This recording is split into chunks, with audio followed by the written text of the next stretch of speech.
Hello to the side and back, my name is Tokiku Uzuru, also known as Toki, and in today's video I'm going to be doing a relatively simple video because the last two videos that I ended up doing were like 20 something odd minutes each, and they were originally like almost 30 minutes each before editing. So basically I'm doing a relatively easy video now. Mainly because I still feel like stuff like this needs to be talked about, especially on my channel, but like at the same time I'm also stalling because I'm currently working on two separate bigger video ideas.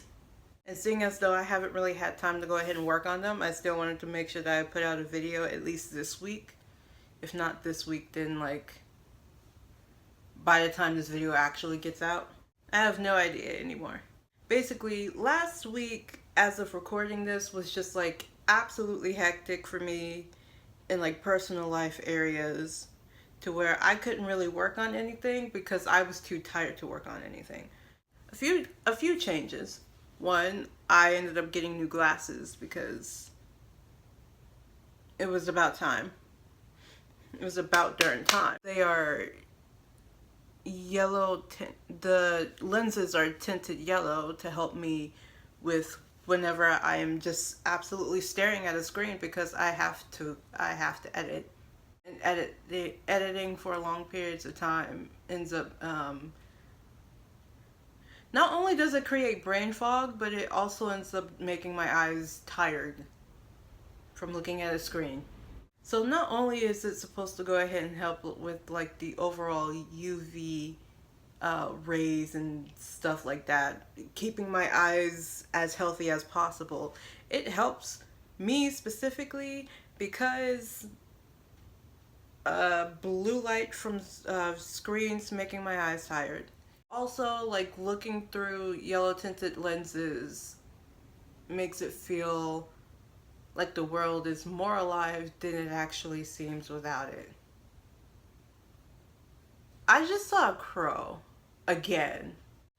Second thing, it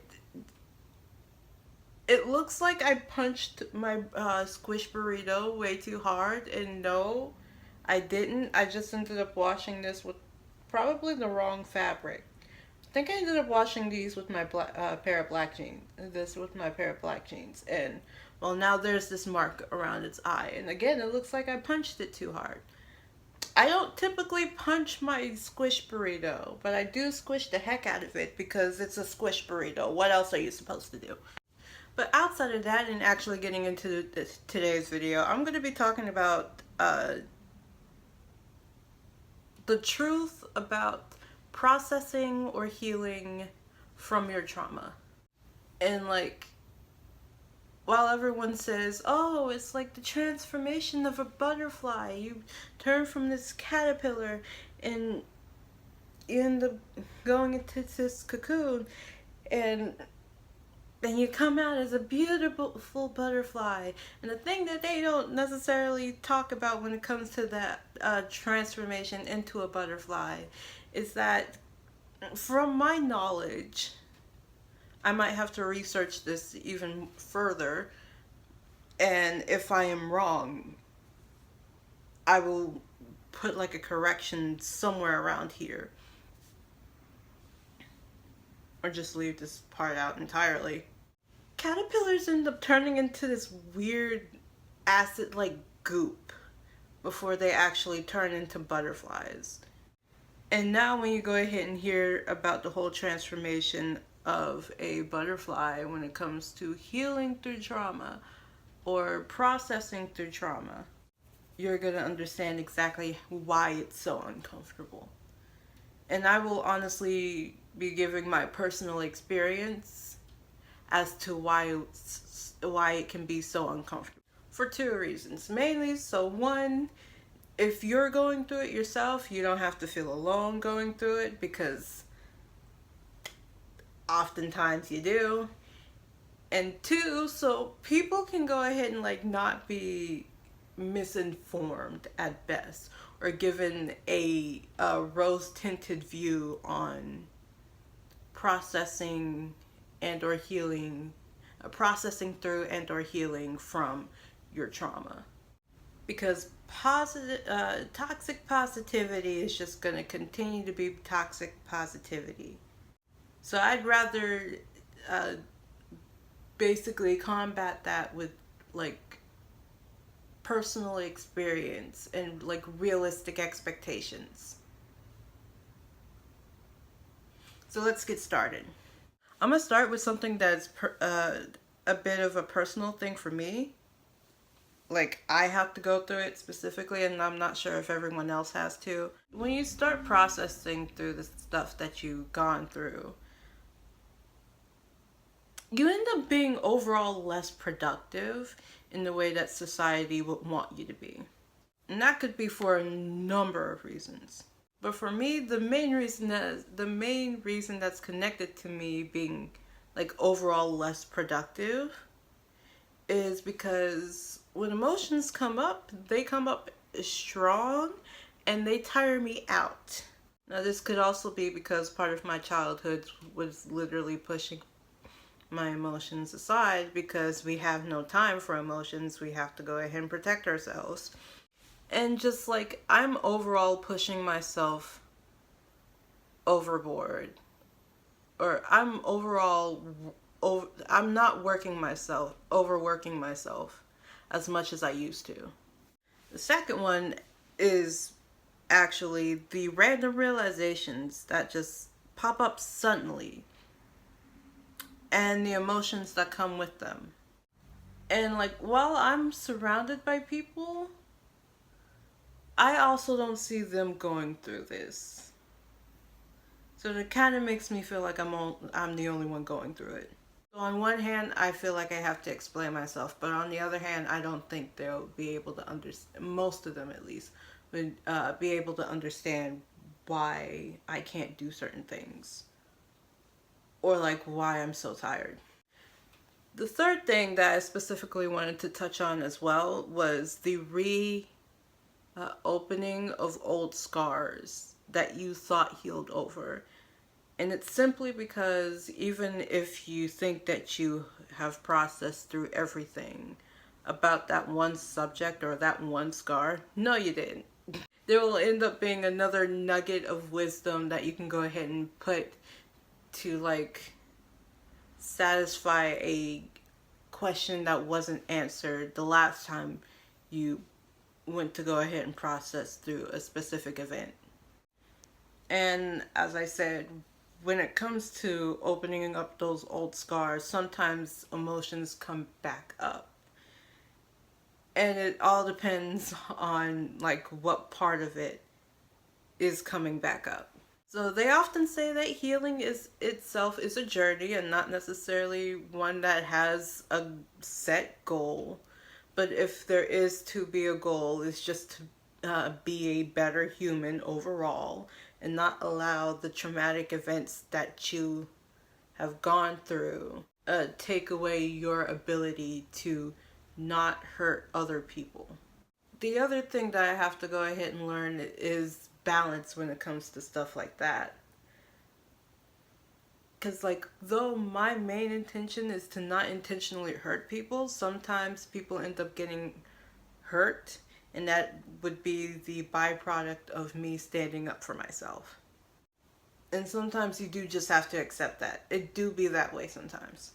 Number 4, the type of loneliness that comes up when you are processing through the traumatic events that you've gone through and like trying to overall be a better person but not allow other people that you don't feel as secure in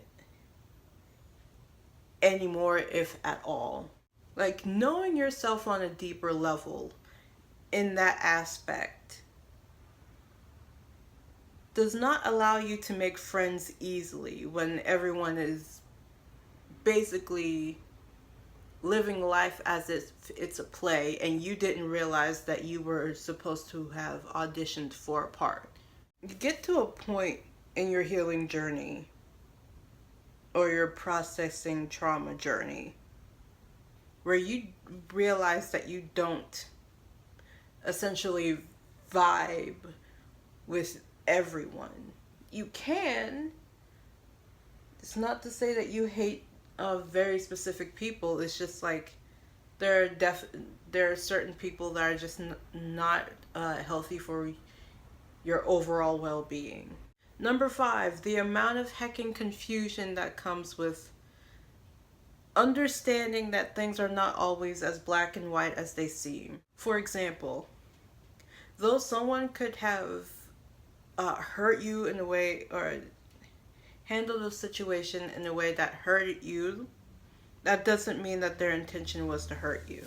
Like, I have one specific example, which was someone close to me, or at the very least that was close to me, ended up talking about how everyone is judgmental because someone called them out for being judgmental. And my initial reaction was, are they though? Like, what would make you think that everyone is judgmental? Then the second thought that came up, which was actually voiced by someone else that was in the conversation, was not everyone speaks what comes up in their heads. Like, not everyone says out loud what they're thinking when it comes to those judgmental thoughts. So, like, while you can understand that people are only doing things from one specific viewpoint or another, you also have to, like, remind yourself that just because it's wasn't done. You also have to remind yourself that just because it wasn't done intentionally does not mean that you don't get to validate the feelings that came up because of it. Like, I wish things were as simple as saying, you did this to me, so you're a bad person. But it's not. I've said this several times. Good people can make bad decisions. At the end of the day, you just have to accept the fact that you might have made a bad decision. Or you might have made multiple bad decisions. But, like, on a more personal note, when I started doing this and, like, started standing up for myself and advocating for, like, my needs and my wants and stuff, because of the fact that I was in more of a people pleaser mindset, I felt like me advocating for my own overall well-being was wrong, which is actually far from the truth. And if you're feeling like that, that is also my reminder to you. You standing up for yourself and you advocating for yourself is not wrong. Pretty much that's everything on the list. There are some good things specifically about, like, the whole healing from your trauma, or at the very least processing your trauma. Like, you have a clearer vision of, like, you can have a better and or clearer version of what you've gone through and exactly how that affected everything else that you've done. Like, every choice you've made, every decision you had to make.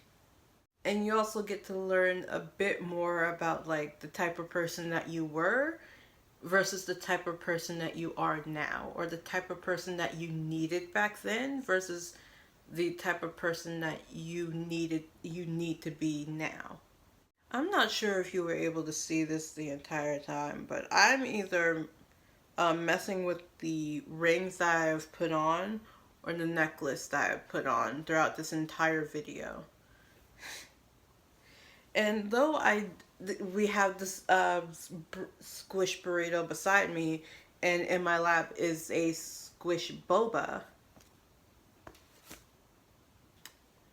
Yes, the necklace and the rings are the things that I start messing around with. 2 pieces of advice for people that have a tendency to, like, need to fidget around with things. There are definitely different types of fidget jewelry. that you can go ahead and get, but like you can also just use your own jewelry and fidget around with that. Or one of the things that I typically do is I put a, a small stuffed animal or like plushie in my bag to go ahead and mess around with that, because one of my main things is like needing to squeeze something or just play around with something. Anyway, it's time for me to get into the stereotypical YouTuber outro, where I, as a stereotypical YouTuber, would ask you to do the following. First of all, the fact that that went smoothly impresses me. And second of all, that sound reverberated. If you like this video, please don't forget to like, share, subscribe. Hit the notification bell to be notified if whenever I post. Please don't forget to put any questions, comments, concerns, or ideas for future videos in the comment section below. And one of the things I want to go ahead and end this video off before signing out is please be kind to yourselves, especially if you're going through like processing the stuff that you've gone through, whether it be traumatic or not. Just please be kind to yourself. One of the things that I specifically tell myself is there were a lot of things that I didn't know back then that I know now, and I'm pretty sure I would have made a completely different decision had I known the stuff that I know now back then. So like, I'm not going to beat myself up about it because there was things that I didn't know. And with that piece of advice, I'm about to go ahead and like, I don't know, binge watch Criminal Minds or something while I'm try to do something that does not have to do with like thinking, I'm guessing. We're gonna try not to think for the next hour or so. So this is me, Tokiko Uzuru, aka Toki, signing off.